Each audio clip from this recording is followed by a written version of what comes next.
Numerology है and वैदिक numerology है, ये उससे कैसे अलग है और क्या वैदिक न्यूमरोलॉजी से प्रिडिक्शन करना आसान है कंपेयर टू एस्ट्रोलॉजी? एक हमारी वैदिक न्यूमरोलॉजी है जहाँ पे प्रिडिक्शन सबसे ज़्यादा होती है। यहाँ पे दशा का सिस्टम इन्वॉल्व है। कौन कौन सी दशाएं होती हैं और जब ये दशाएं आती है तो व्यक्ति के जीवन में क्या क्या बदलाव आते हैं? अब जिस डेट पे पैदा हुए, फॉर एग्जांपल कोई 2 तारीख को पैदा हुआ है तो पहले 2 नंबर की दशा आएंगी, फिर 3 की आएंगी, 4 की आएंगी, 5 की आएंगी। अब ये सब एक थ्योरी है।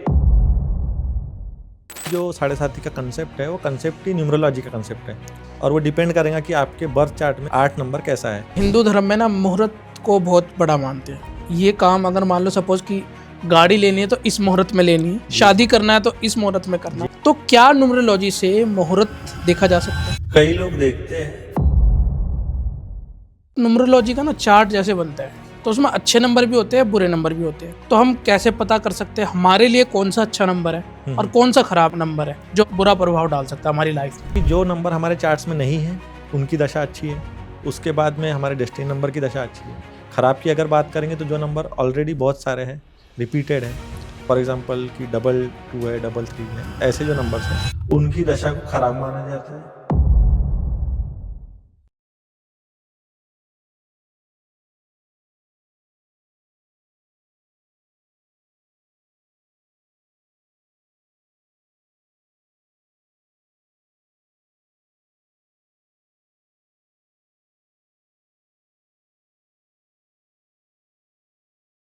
दोस्तों, स्वागत है आपका आज के नए पॉडकास्ट में। आज का पॉडकास्ट बहुत ही ज़्यादा स्पेशल होने वाला है क्योंकि आज हम बात करने वाले हैं वैदिक न्यूमरोलॉजी के बारे में।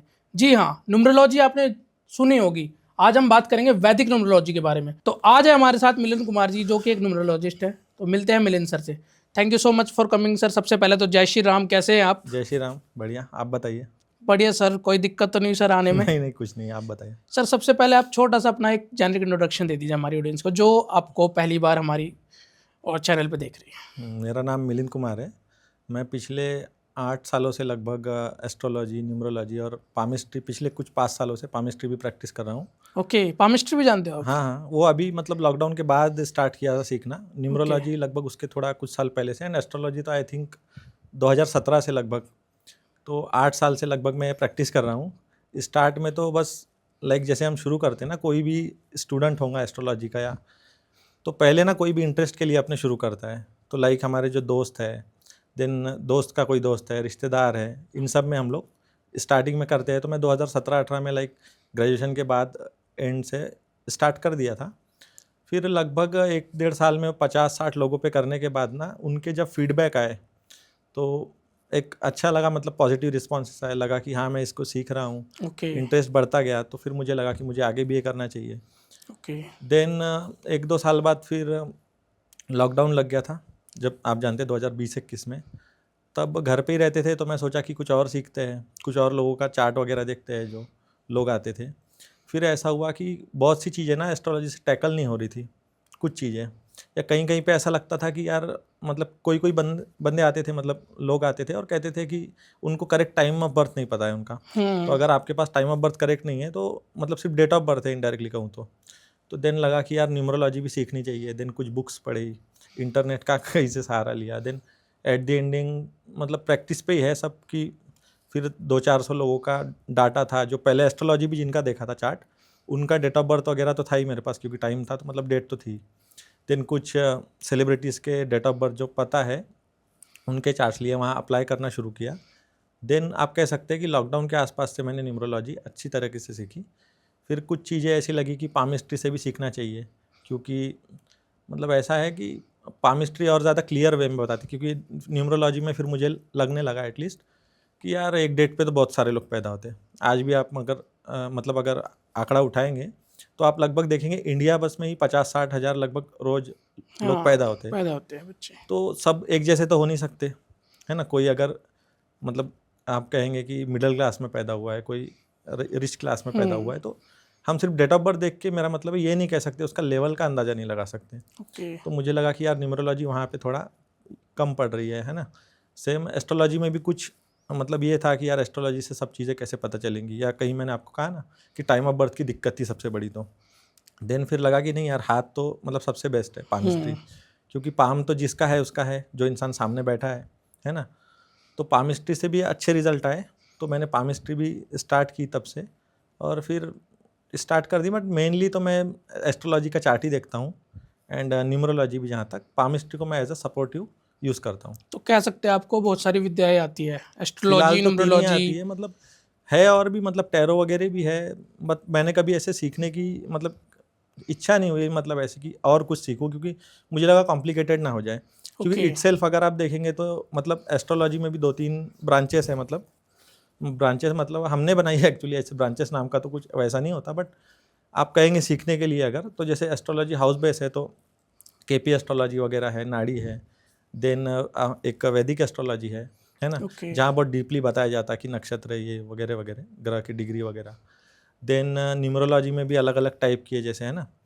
तो इवन इससे प्रेडिक्शन हो जाता है। साथ में हमने पाम इसको भी पाम रीडिंग को ऐड कर दिया।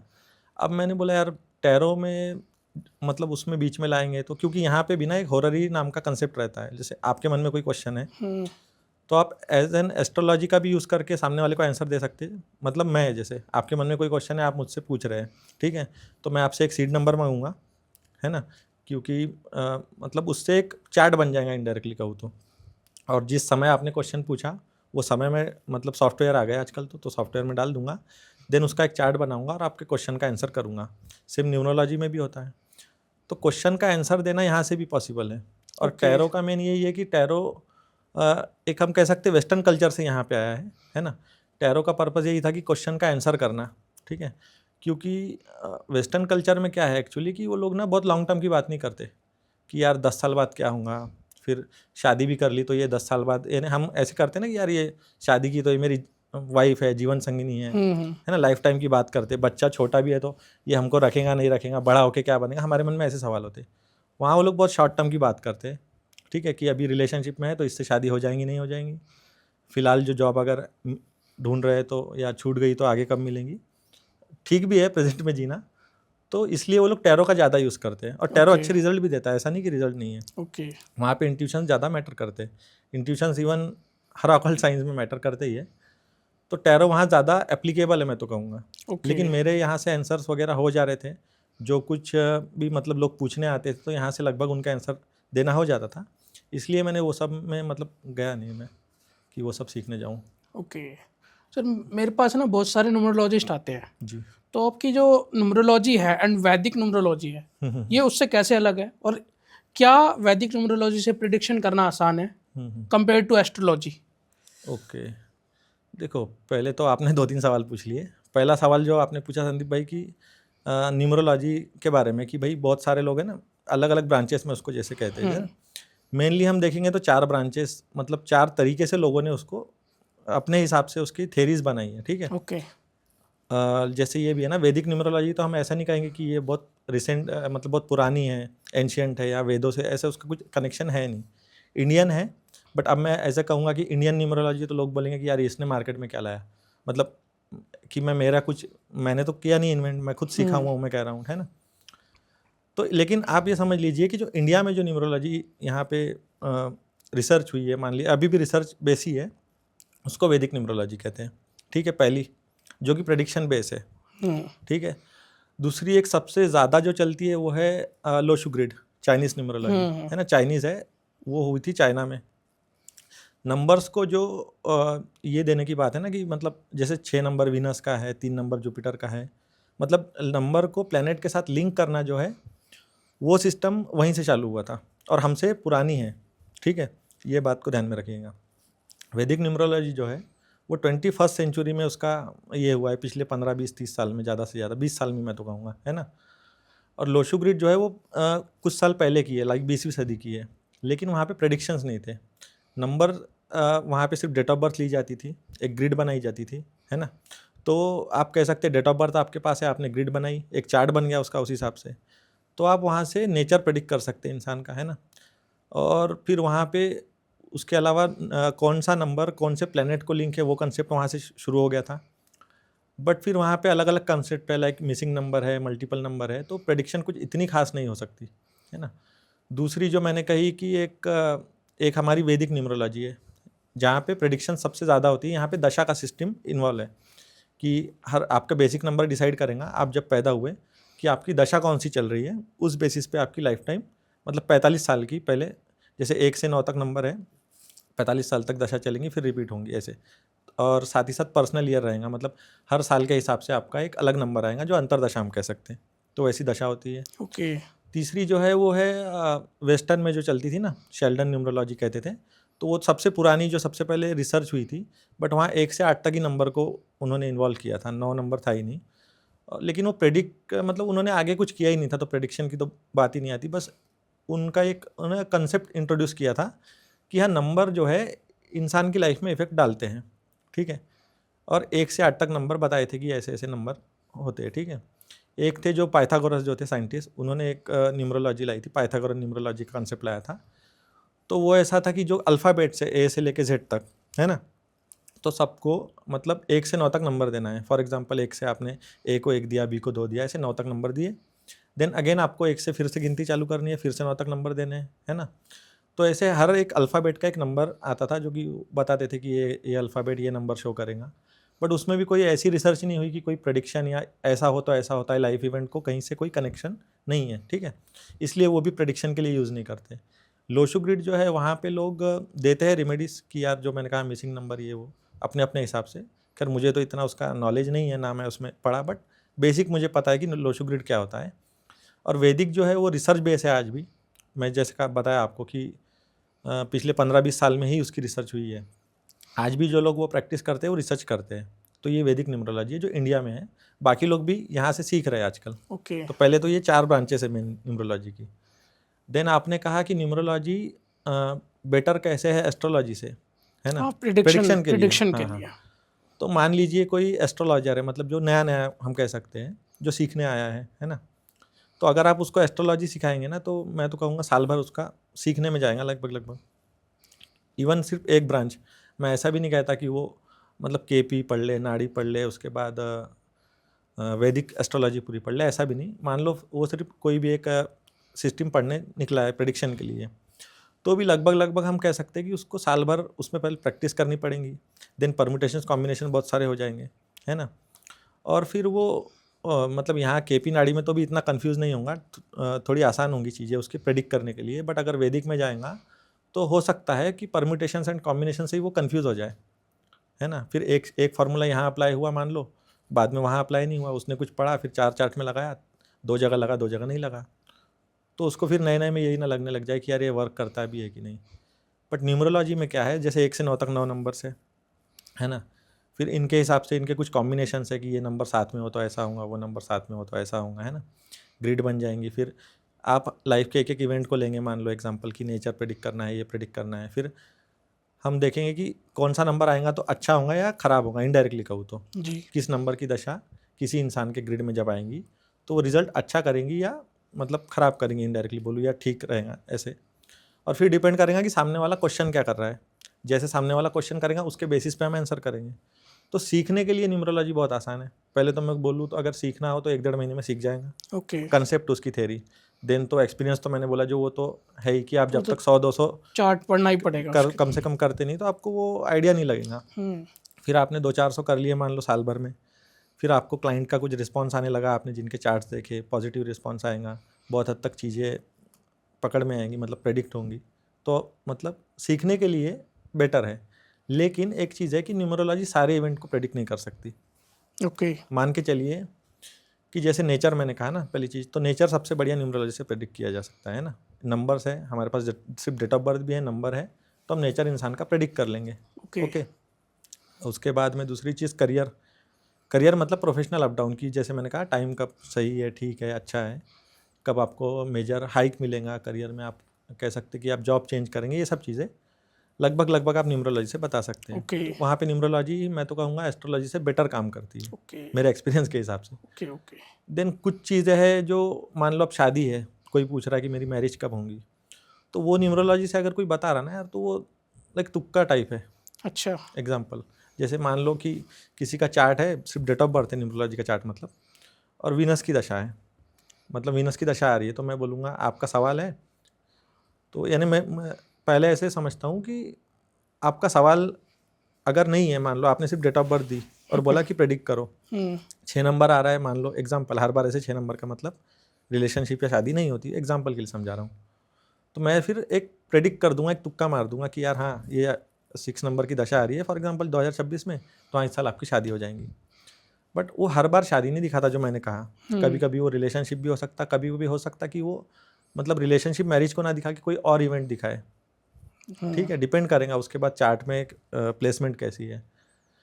अब आपको देखना है कि अगर वो शादी ही मतलब तब होना है तो उसके लिए आपको एस्ट्रोलॉजी का चार्ट देखने की ज़रूरत पड़ेगी ही पड़ेगी। ओके हाँ, न्यूमरोलॉजी तब ज़्यादा अच्छे से वर्क कर सकती है जब आप खुद होके मेरे पास क्वेश्चन लेके आए। ओके। मान लो आप खुद पूछ रहे हैं कि यार क्या मेरी शादी इस साल हो जाएंगी, एग्जाम्पल के लिए बोल रहा हूँ। तो आपका वैसे डेट अगर ऑफ बर्थ कोई है? आपके पास आता है जी। न्यूमरोलॉजिस्ट हो आप, तो उसके मन में एक इंसान जैसे कोई आ रहा है, उसके मन में जैसे कि आप बता रहे हो कि सवाल कई सारे होते हैं, तो क्या क्या सवाल आपके सामने आते हैं? सवाल देखो, सबसे ज़्यादा तो करियर का ही सवाल है, पैसे का सवाल सबसे ज़्यादा है। इम्पोर्टेंट तो मनी है ही। मनी है, लोग यही करियर ही सब सही चीज़ है, वो भी मतलब पूछना भी जायज़ है, क्योंकि इंसान की जो पहचान है वो उसके प्रोफेशन से ही होती है। जैसे मान लो आपको भी लोग अगर जानते होंगे संदीप भाई को, तो 90% लोग आपको आपके प्रोफेशन की वजह से ही जानते होंगे, है ना। जी। सबसे ज़्यादा लोग करियर या वेल्थ हम बोल सकते हैं, पैसा। देन 2 नंबर पे आएंगी रिलेशनशिप। अब उसमें मैरिज को भी आप इंक्लूड कर लीजिए, या किसका सही नहीं चल रहा तो लाइक डाइवोर्स वगैरह, सेपरेशन टाइप।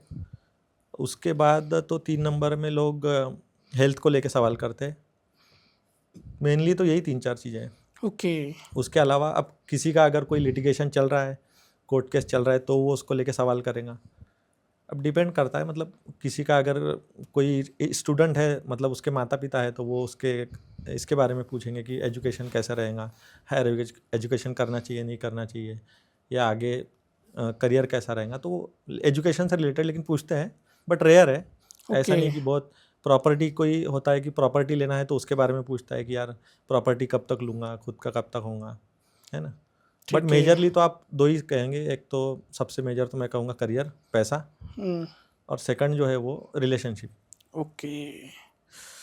जैसे सर किसी को पैसों से रिलेटेड प्रॉब्लम आ रही है, प्रॉब्लम मतलब करियर सही नहीं चल रहा, जॉब वगैरह छूट गई, या फिर बिजनेस अच्छा नहीं चल रहा, तो उसको एस्ट्रोलॉजर के पास जाना चाहिए या न्यूमरोलॉजिस्ट के पास जाना चाहिए?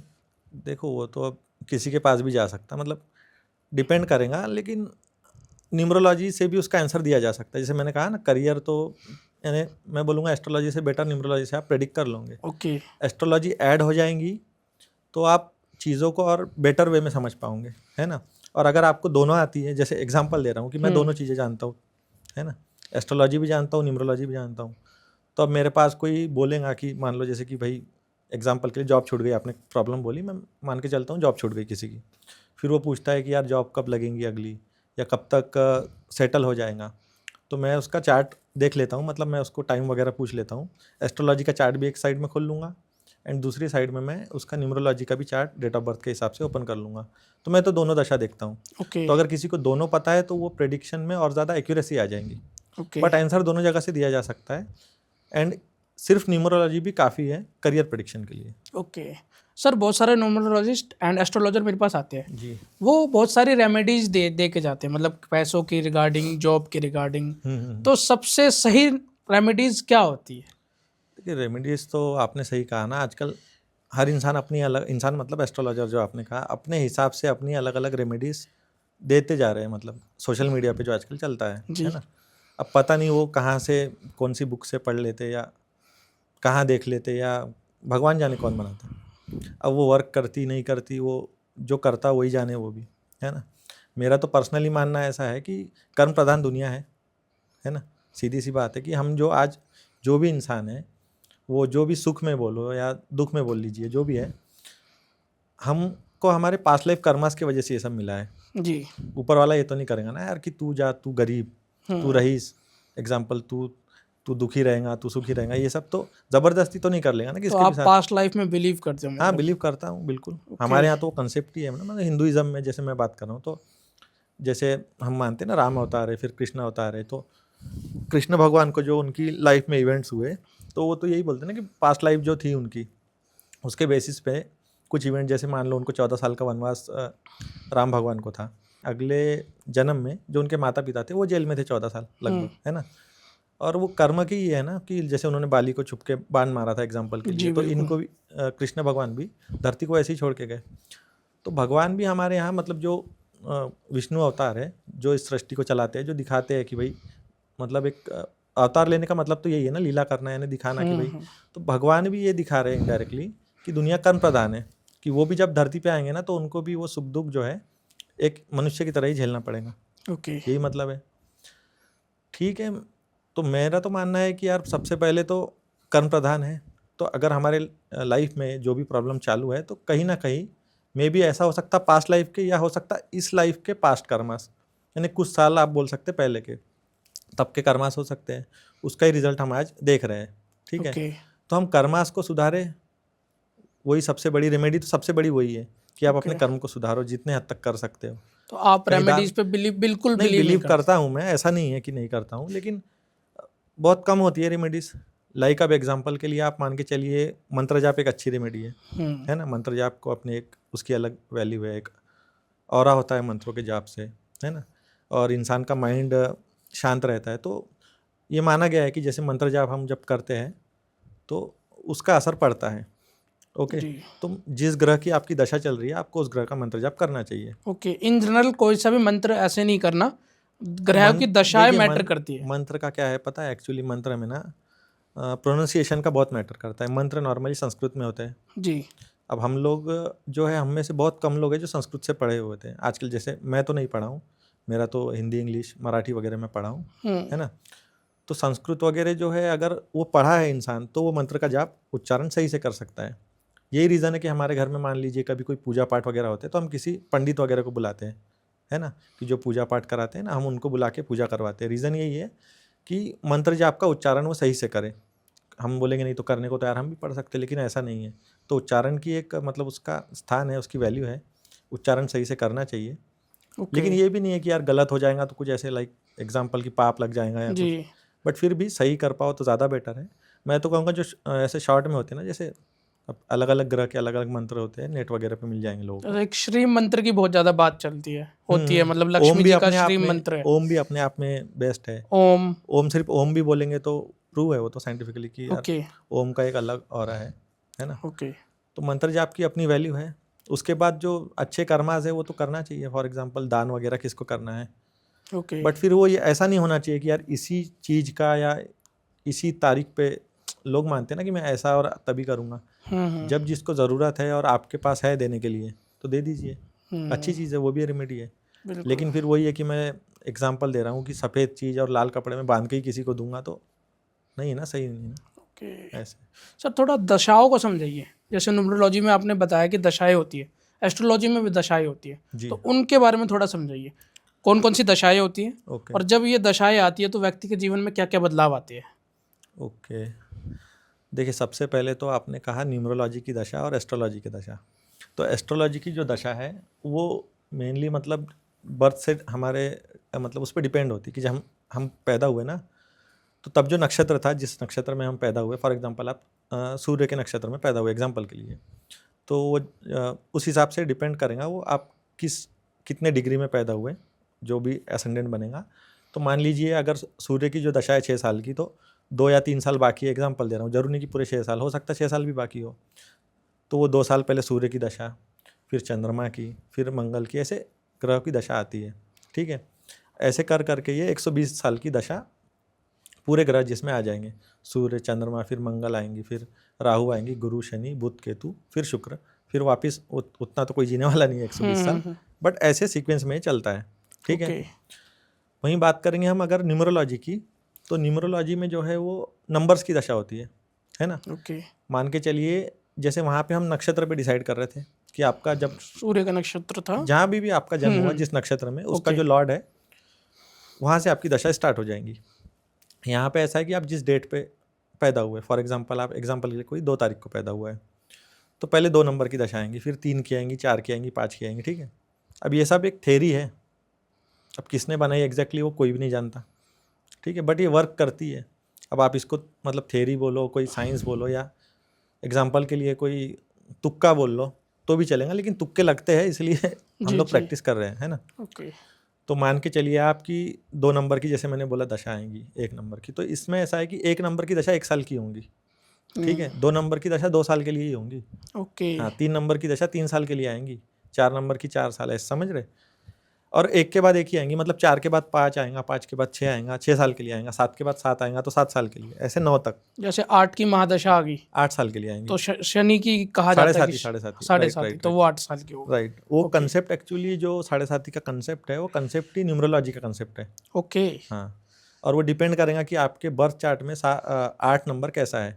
अगर वो ऑलरेडी अच्छा है, मतलब सिंगल है तो आएगा तो मतलब डबल हो जाएगा, या इवन डबल भी हो या ना भी हो, आप मतलब मान लो डबल भी है लेकिन आपका डेस्टिनी नंबर है, एग्जांपल के लिए, जैसे डेस्टिनी नंबर को अच्छा नंबर माना जाता है न्यूमरोलॉजी में, चाहे वो कोई भी हो। हाँ, ये आपकी वैदिक में ज़्यादातर भाग्यांक देखा जाता है, ना कि मूलांक, राइट? मूलांक भी देखा जाता है, लेकिन मूलांक का तात्पर्य उतना ही है जितना हमने पहले बताया कि दशा कहाँ से स्टार्ट होंगी।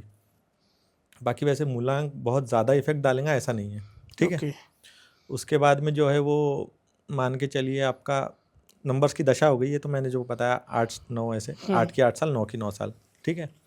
और ये 45 तक चलेगा, 1 से 9 आप ऐड करेंगे तो 45। अब 45 साल के बाद इंसान की फिर से मान लो 1-2 ऐसी दशा। अच्छा, दोबारा दशाएं आ जाती है?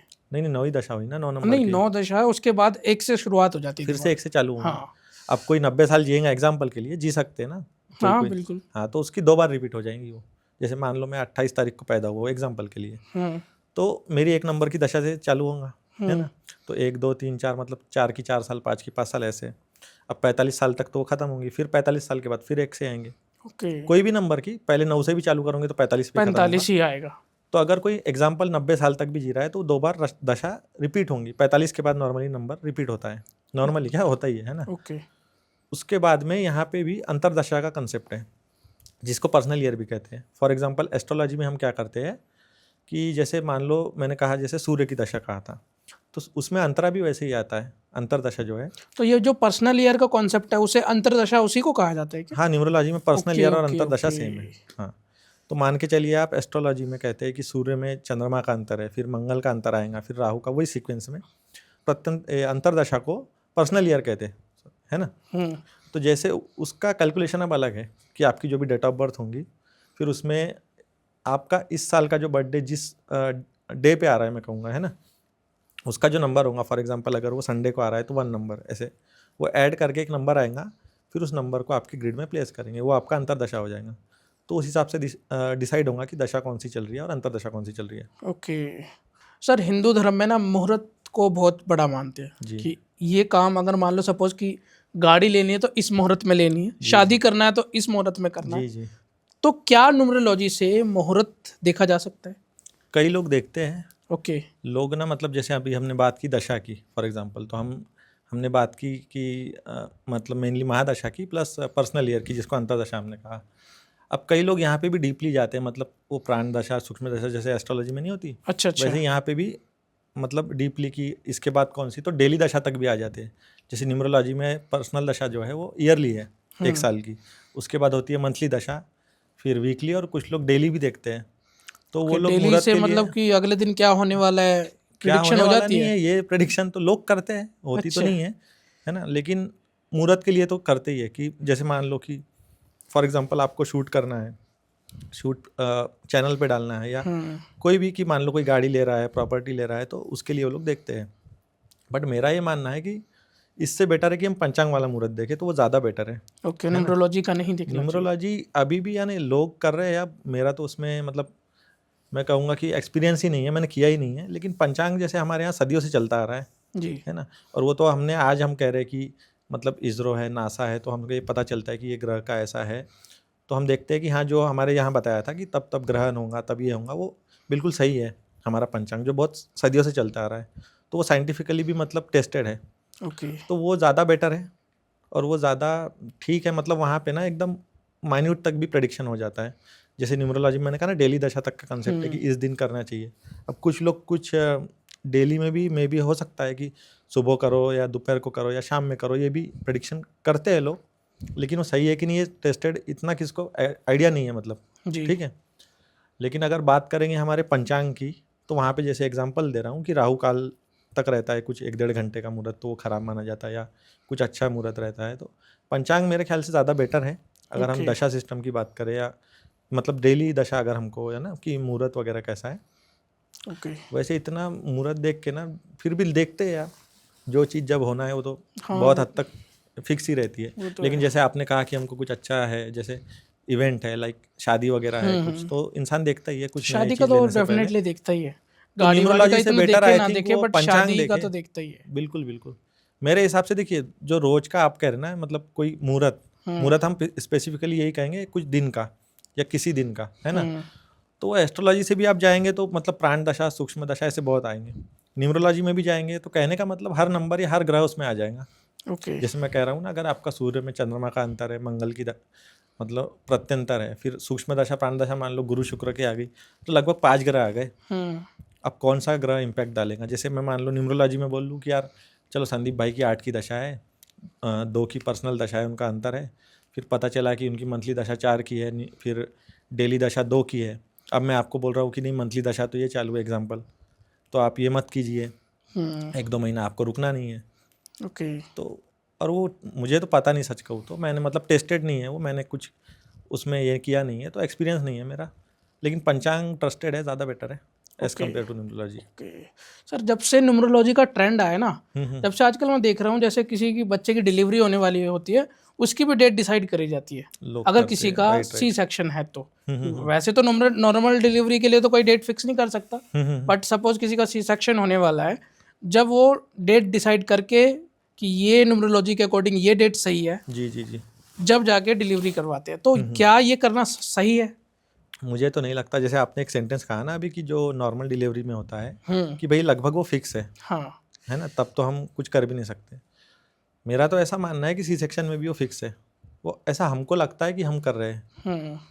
और उससे ना, क्योंकि यार जिसका भी, जब मैंने कहा ना जो बर्थ वगैरह है वो तो डिसाइड ही है, कौन कब कहाँ होगा वो हम नहीं डिसाइड करते, ऐसा हमको लगता है कि हम कर रहे हैं। बहुत सी चीज़ें होती जो हमारे हाथ में नहीं होती। तो बर्थ तो मैं कहूँगा यार, जिसकी जहाँ पे जिसका बर्थ होना है, फिर जहाँ जिसकी शादी होनी है, उसके बाद कौन किस प्रोफेशन से पैसा कमाएगा, कौन सी लाइन में रहेगा, लाइक, है ना। और बर्थ और डेथ तो ऐसे इवेंट है कि यार वो तो छोड़ ही दो, मतलब कि हमारे हाथ में कुछ होगा भी। दूसरी चीज़ ये है, जैसे आपने कहा ना कि लोग करवाते, लोगों की मतलब मानसिकता ऐसी है उस चीज़ को लेके कि वो ये मतलब उनका रहता है कि ये दिन अच्छा है, ये दिन ख़राब है। चाहे वो एस्ट्रोलॉजी से बोल लो कि वो लोग मुहूर्त वगैरह देखते कि अभी ये काल चालू है, वो काल चालू है ना। न्यूमरोलॉजी से बोलेंगे तो वो बोलेंगे कि यार ये मान लो एग्जांपल कि यार 4 तारीख है, 8 तारीख है, तो अभी नहीं करना है, 1-2 तारीख को करना है, 5 तारीख को, ऐसे कुछ लोग मानते हैं। तो ठीक है, मेरा कहना ये है यार, जैसे रोज़ मैंने कहा ना, इंडिया में ही आप बोलेंगे तो 50-60 हज़ार लोग रोज़ बच्चे पैदा हो रहे हैं, ठीक है। आप खुद बताइए कि क्या ऐसा कोई दिन होगा कि जो बच्चे पैदा हुए हैं उनमें से किसी की डेथ ही नहीं हुई? पॉसिबल है? नहीं। खुद सोच के देखिए, मैं कह रहा हूँ 60 हज़ार बच्चे इंडिया में रोज़ पैदा होते हैं। हाँ हाँ। आप मतलब सर्च करेंगे तो आपको शायद मिल भी जाएगा कि ऐसे उनमें से कुछ हज़ार, अब मुझे एग्जैक्ट तो आइडिया नहीं कि 1000 है कि 2000 है, लेकिन वो 1 महीने के अंदर उनकी डेथ हो जाती है। हाँ, हो जाती है। मतलब शुरुआत में कुछ कुछ तो पैदा होते से ही कुछ 100-200 हो सकता होते होंगे, फिर उसके बाद कुछ ऐसा है कि भाई 1 महीने तक मतलब वो एडमिट रहे, किसको ऐसा हो गया, मतलब बाय डिफ़ॉल्ट किसके दिल में छेद है, किसी को और कुछ है ना, तो उस रीज़न से वो एडमिट रहे और वो मतलब उनकी डेथ हो गई लगभग महीने भर में। तो ये हर दिन का है, मतलब जिसको आप अच्छा कह रहे हो या जिसको आप ख़राब कह रहे हो जी। जो आप ख़राब दिन भी, जैसे मान लो मैंने कहा कि एग्जाम्पल के लिए कि 8 तारीख ख़राब है या 4 तारीख, अगर मुझे लग रहा है तो क्या उस दिन लोग पैदा नहीं होंगे? उस दिन भी होंगे। और सबके सब आप ये नहीं कह सकते कि सबके सब ऐसे ही होंगे, मतलब या उनका अच्छा नहीं होगा। और पहली चीज़ तो सिर्फ बेसिक नंबर से ये डिसाइड ही नहीं होता। जो मैंने आपको थोड़ी देर पहले जब हम बात कर रहे थे तो मैंने एक चीज़ कही थी कि बेसिक नंबर से सिर्फ ये डिसाइड करते कि भाई मतलब दशा स्टार्ट कहाँ से होगी, और बेसिक नंबर सब मतलब डेस्टिनी नंबर के कैलकुलेशन के लिए यूज़ होता है। पूरी डेट ऑफ बर्थ को हम ऐड करेंगे तो डेस्टिनी नंबर क्या आएगा, ठीक है, वो भी एक पॉइंट है कि चलो वहाँ पे उसका रिलेवेंस है। ओके। लेकिन फिर भी हम डिसाइड नहीं करते यार कि कब कौन पैदा होगा, तो वो उसमें तो ना ही पड़े तो मेरे ख्याल से ज़्यादा बेटर है। हाँ, ये क्योंकि और हर दिन ऐसा है यार, हर दिन बच्चे पैदा होते तो डेथ तो होती है किसी ना किसी। अब हम कैसे बताएंगे कि हम बोलेंगे यार 1 तारीख तो अच्छा था एग्जाम्पल के लिए, तो 1 तारीख को 1000 बच्चे तो मर गए जो उस दिन पैदा हुए थे। मरने से ख़राब तो कोई इवेंट नहीं ना लाइफ का, तो फिर वो अच्छा कैसे हुआ अगर वो मर गए? तो ये तो आप 100% नहीं कह सकते ना कि 1 तारीख अच्छी है। और जो आपने ख़राब से ख़राब कहा उसमें भी कुछ हो सकता है अच्छे हो, और मतलब बाकी चीज़ें भी तो है। मैंने कहा ना सिर्फ नंबर से हर चीज़ बताना तो पॉसिबल नहीं है। अगर कोई न्यूमरोलॉजिस्ट ये भी कहता है कि मैं नंबर से सारे इवेंट प्रेडिक्ट कर दूंगा या वगैरह वगैरह, वो भी सही नहीं है, क्योंकि न्यूमरोलॉजी की भी कुछ लिमिटेशंस है। हर चीज़ न्यूमरोलॉजी से नहीं बताई जा सकती। ओके। तो मेरे हिसाब से तो वो करना ही नहीं चाहिए, लेकिन Okay. लोग करते हैं, ठीक है। सर न्यूमरोलॉजी का ना चार्ट जैसे बनता है, तो उसमें अच्छे नंबर भी होते हैं, बुरे नंबर भी होते हैं। जी तो हम कैसे पता कर सकते हैं हमारे लिए कौन सा अच्छा नंबर है और कौन सा खराब नंबर है जो हमें मतलब बुरा प्रभाव डाल सकता है हमारी लाइफ में? जी जी, ये एक्चुअली डिसाइड ही ऐसे होगा, जैसे आपने कहा ना हम कैसे जान सके कि हमारे लिए क्या है। तो पर्टिकुलर चार्ट के हिसाब से ही हम वो डिसाइड करेंगे, ठीक है, कि अच्छा है या ख़राब है। अब उसमें भी ये चीज़ आती है कि अच्छा मतलब किस चीज़ के लिए। फॉर एग्जांपल कोई जो नंबर है वो किसी चीज़ के लिए अच्छा हो सकता है, तो हो सकता है किसी चीज़ के लिए अच्छा ना भी हो। अब मेनली लेकिन ऐसा होता है कि डेस्टिनी नंबर जो है वो अच्छा है। आपने अपनी डेट ऑफ बर्थ को ऐड कर लिया, उसके बाद जो है वो आपका डेस्टिनी नंबर हो गया। तो डेस्टिनी नंबर की चाहे दशा हो, दशा तो बहुत बेस्ट होती है। दशा मतलब आपका समझ लो आप गोल्डन पीरियड है। ओके।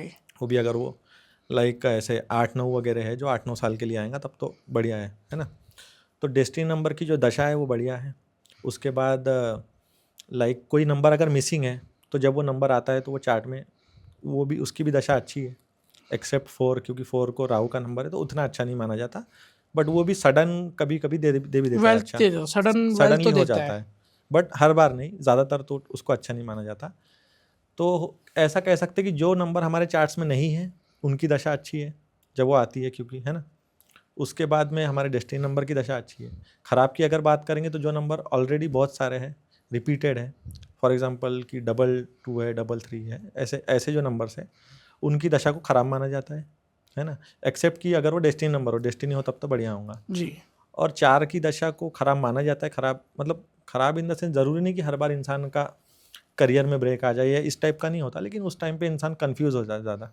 भले पैसा कमाए लेकिन मतलब फ्रस्ट्रेट होता, थोड़ा डिप्रेशन टाइप में रहता है, तो इसलिए उसको ख़राब माना जाता है। बट 4 कुछ चीज़ों में अच्छा भी है। ओके।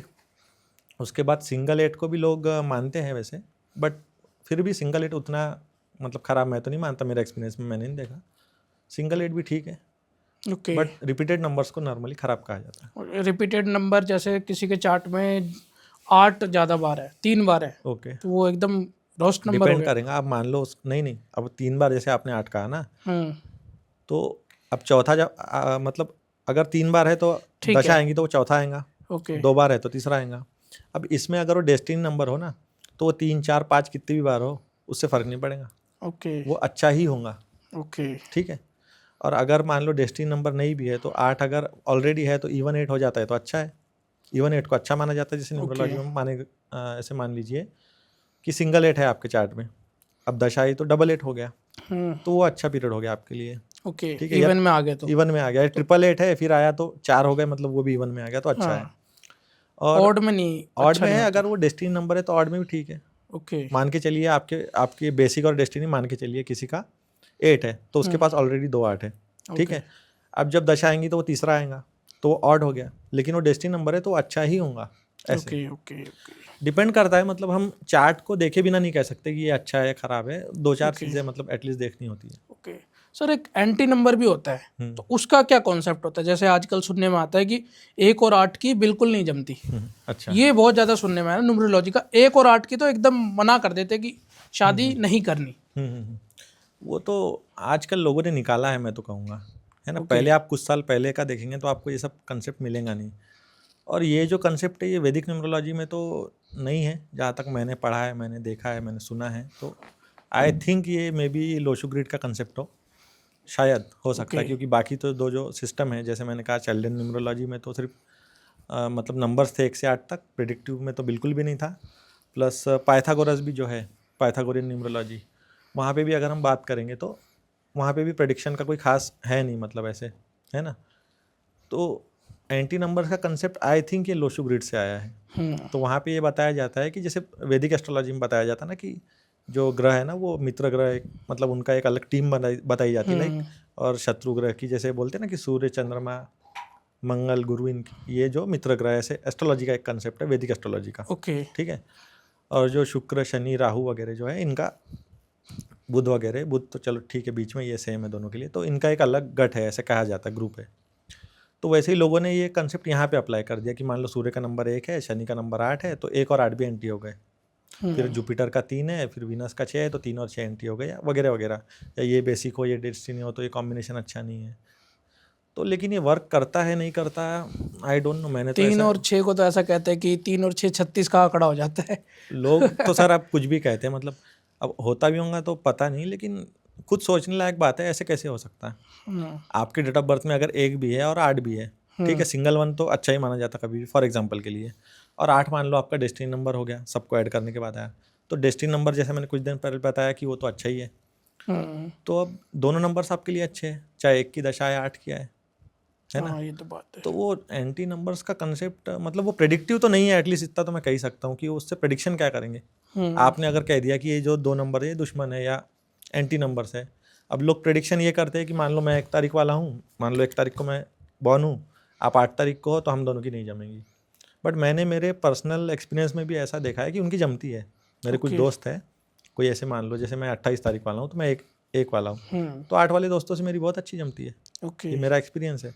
तो मैं तो इसलिए उस चीज़ को नहीं मानता, और वो प्रेडिक्टिव नहीं है यार।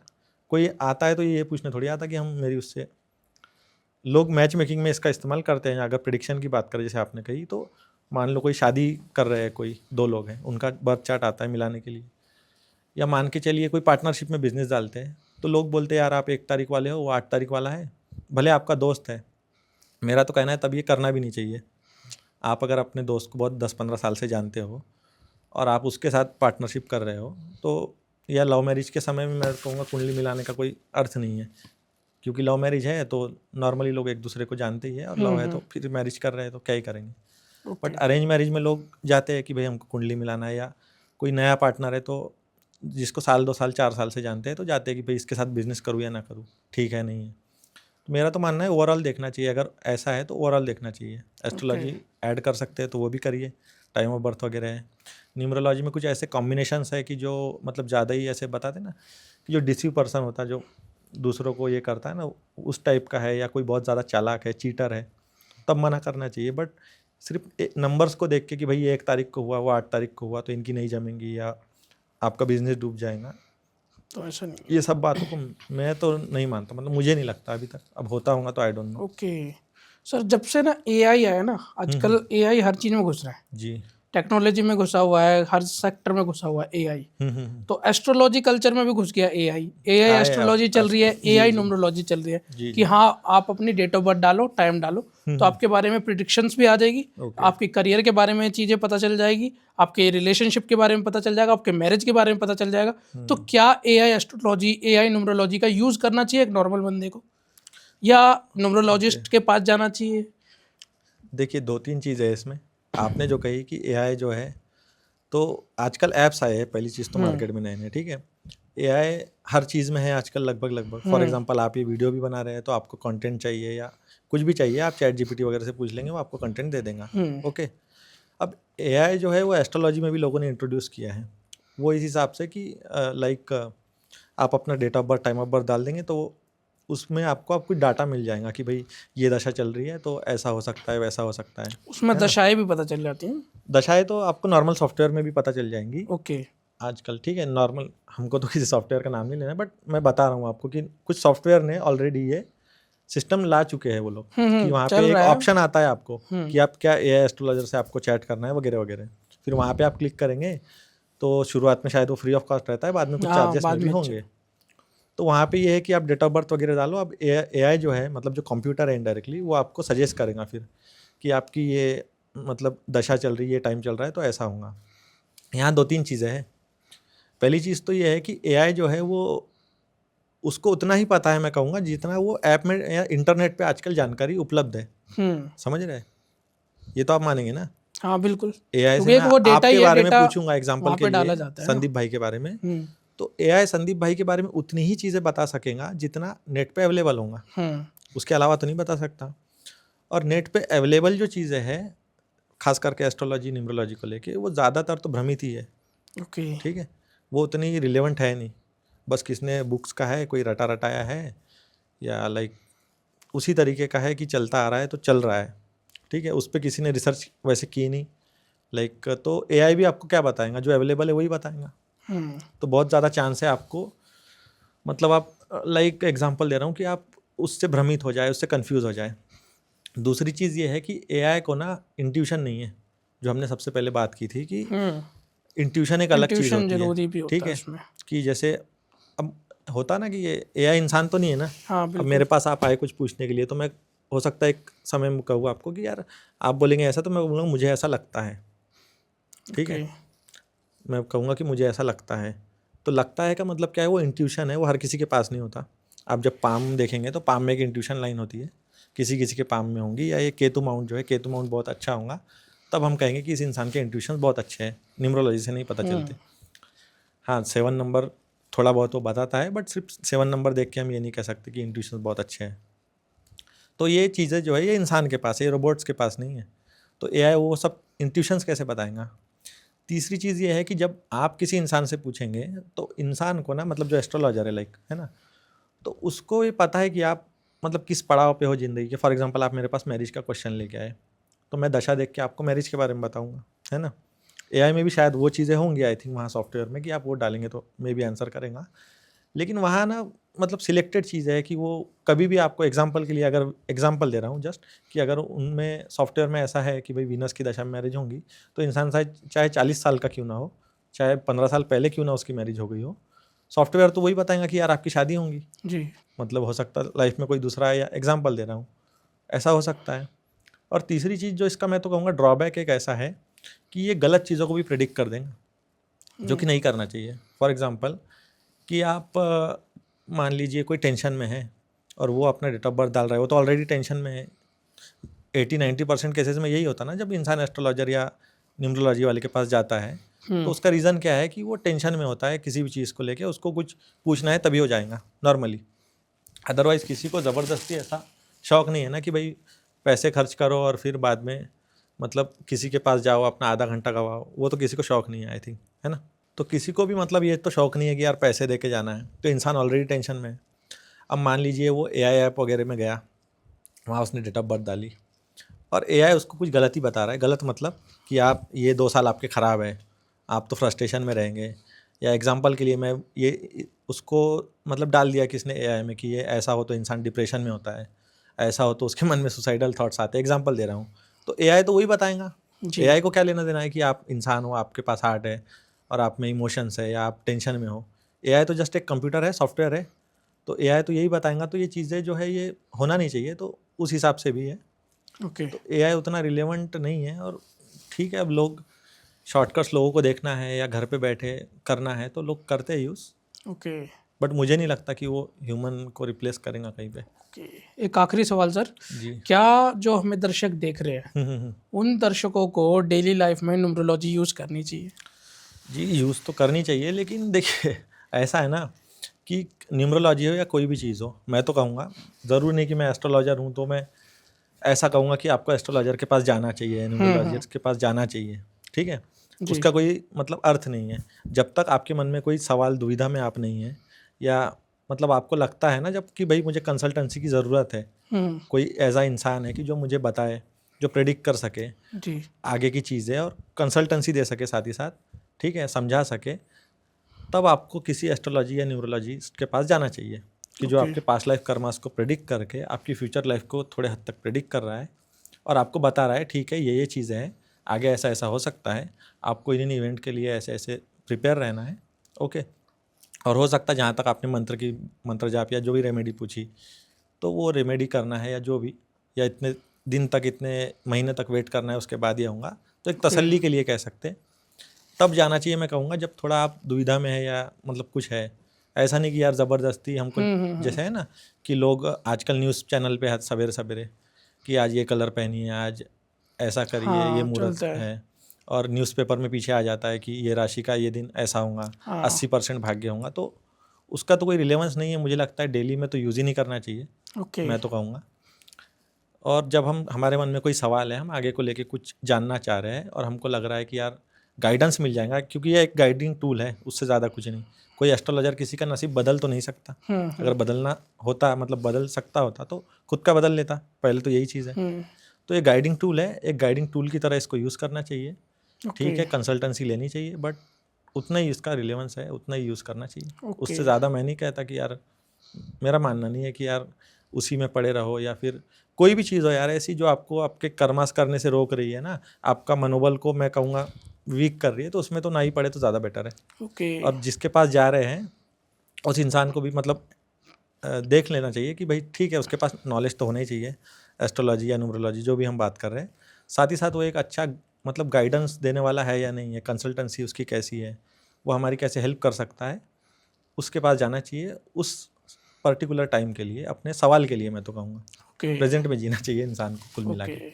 तो मिलन सर, बहुत अच्छा लगा आपसे बात करके, मुझे बहुत भी अच्छी मतलब नॉलेज मिली। मतलब जो भी न्यूमरोलॉजिस्ट आते हैं ज़्यादातर रेमेडीज़ की तरफ भागते हैं। जी जी। आपने ऐसा कुछ नहीं बताया, बट बहुत सी चीज़ें बताई जो मुझे नहीं पता थी और हमारे दर्शकों को भी नहीं पता होगा। मुझे पता है क्योंकि वो मेरे चैनल पे देखते, तो वैदिक न्यूमरोलॉजी का आज तक एक आधा ही पॉडकास्ट हुआ है। Okay okay. तो ज़्यादा नहीं करा है मैंने, बट हाँ मुझे लगता है कि मुझे और भी वैदिक न्यूमरोलॉजी के पॉडकास्ट करने चाहिए। बिल्कुल बिल्कुल भाई। Thank you so much sir, thank you so much. Thank you भाई इनवाइट करने के लिए। जय श्री राम। जय श्री राम। जय श्री राम कमेंट में जरूर लिखे, वीडियो को लाइक करें, चैनल को जरूर जरूर जरूर सब्सक्राइब करें। Thank you so much. जय श्री राम।